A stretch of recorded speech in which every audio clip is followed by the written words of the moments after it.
Have you ever pondered what it took for India to break free from the shackles of colonial rule? Imagine a time over 100 years ago when the Indian subcontinent was under the oppressive grip of the British Empire. This was a time of struggle, sacrifice, and an undying dream of freedom. It was a time when the seeds of resistance were being sown, marking the dawn of a long, arduous journey towards independence. The spirit of resistance was not spontaneous. It was a collective response, a shared sentiment of millions of Indians who yearned for freedom. The desire to break free from the clutches of colonial rule, to regain their lost dignity, and to shape their own destiny united the people of India across the length and breadth of the country. Every corner of the nation contributed to this struggle, with brave men and women stepping up to challenge the might of the British Empire. These were the freedom fighters of India, ordinary individuals with extraordinary courage, who willingly sacrificed their lives to light the torch of freedom. The earliest seeds of resistance were sown with the revolt of 1857, often referred to as the First War of Indian Independence. This was a significant milestone in India's freedom struggle. It was a fierce uprising against the British rule, a powerful statement of defiance that shook the very foundations of the British Empire in India. The revolt of 1857 was not just a military revolt, it was a social revolution, a symbol of unity and nationalism. It brought together people from different walks of life, different regions, different religions, and different social strata. They all fought as one under one banner, with one common goal: freedom. This revolt, however, was brutally suppressed. But it was not in vain. It ignited a spark of rebellion that was to grow into a blazing fire of resistance. It marked the dawn of a new era, an era of relentless struggle, of undying courage, of unwavering faith in the power of unity. The spark of rebellion was ignited, and it was only a matter of time for it to turn into a blazing fire. A new era dawned with the formation of the Indian National Congress in 1885.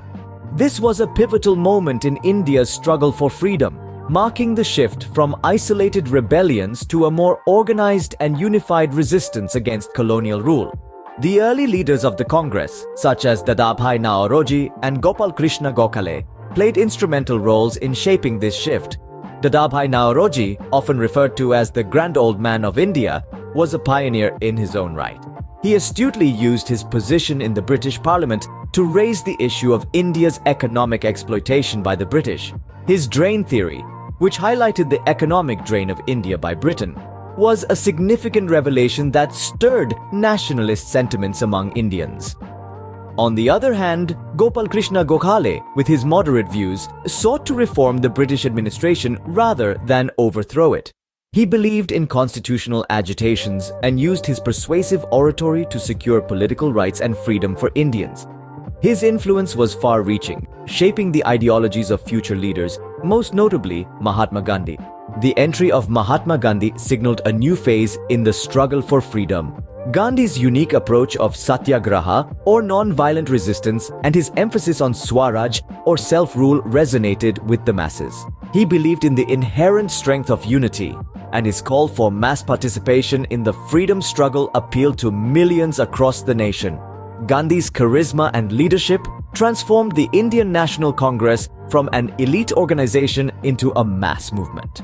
His methods of peaceful protests and civil disobedience, like the Salt March and the Quit India movement, galvanized the nation, challenging the might of the British Empire like never before. Gandhi's approach was revolutionary, not because it sought to overthrow a regime with violence, but because it aimed to dismantle an oppressive system with truth and non-violence. With the arrival of Mahatma Gandhi, the struggle for freedom was about to take a revolutionary turn. It was 1920 and India was about to witness a unique method of resistance. A new chapter was unfolding in the Indian freedom struggle, led by none other than Mahatma Gandhi. This was the non-cooperation movement, a revolutionary strategy that encouraged Indians to refuse cooperation with the British rule. It was a peaceful protest, but it struck the very heart of colonial rule. The movement called for the boycott of British goods, courts, schools, and even the government itself. Indians were urged to lead self-sufficient lives, spinning their own cloth and establishing their own local governance. The non-cooperation movement was a turning point, not just because of its unique approach, but also because it was a mass movement. It brought together millions of Indians from all walks of life, transcending regional, religious, and social divides. And while the movement was eventually called off after the unfortunate Churi Chora incident, it had made its mark. Though the movement was called off, it set the stage for more intensified struggles. While the path of non-violence was gaining momentum, there were others who believed in a different approach. It was a time of turbulence and change as India sought to break free from the shackles of colonial rule. Amid the clamor for independence, a new breed of freedom fighters emerged, the revolutionaries. These were individuals who believed that freedom could only be won through a more assertive stance against the oppressors. One such luminary was Bhagat Singh. Born into a family of freedom fighters, the flame of rebellion burned brightly within him from a young age. He dared to challenge the British rule, leading to his involvement in the Lahore conspiracy case and his subsequent execution at the young age of 23. Yet his courage and defiance, even in the face of death, became a beacon of hope for the youth of India. Then there was Chandrasekhar Azad, a man whose name became synonymous with bravery and resistance. He vowed never to be captured by the British alive, and he kept his promise. His daring acts, including the Kakori train robbery and the shooting of Saunders, shook the British administration. His unyielding spirit became a symbol of the fight for freedom. And who could forget Subhash Chandra Bose? His call for Purna Swaraj, or complete independence, resonated with millions. He formed the Indian National Army with the aim of overthrowing British rule through military means. His famous slogan, "Give me blood and I shall give you freedom," inspired many to take up arms for the cause of freedom. These revolutionaries were not just people. They were the embodiment of an idea, the idea of a free India. They were the voice of the oppressed, the vision of the hopeful, and the spirit of the resolute. They were the spark that ignited the flame of rebellion, the force that shook the foundations of colonial rule. These revolutionaries, with their undying spirit, inspired countless others to join the struggle. As the flame of freedom burned brighter, India was on the verge of a historic moment. The Quit India movement, initiated in the early 1940s, marked a significant turning point in India's fight for independence.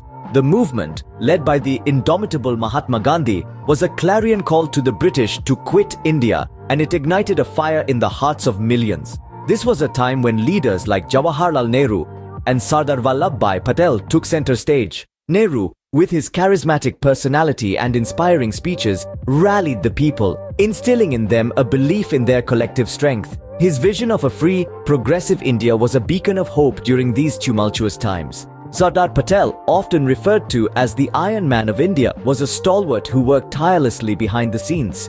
His role in uniting the numerous princely states into a single nation was pivotal. His firm belief in unity and his unwavering dedication to the cause of independence were truly inspirational. The Quit India movement marked a shift in the tactics employed by the freedom fighters. It was a direct and daring challenge to British rule. The British responded with severe repression, imprisoning thousands of leaders and activists. However, the spirit of the Indian people was not to be quelled. The spark had been lit, and it was only a matter of time before the flame of freedom would engulf the entire nation. The final push towards independence was a collective effort, a testament to the indomitable spirit of the Indian people. The struggle was long and fraught with difficulties, but the dream of a free India was worth every sacrifice. And then, the momentous day arrived. On August 15, 1947, India finally broke free, marking the end of a long, arduous struggle and the beginning of a new era of independence. The dawn of freedom had arrived, and with it, a new chapter in the history of India had begun. Do like, share, and subscribe our channel for more content.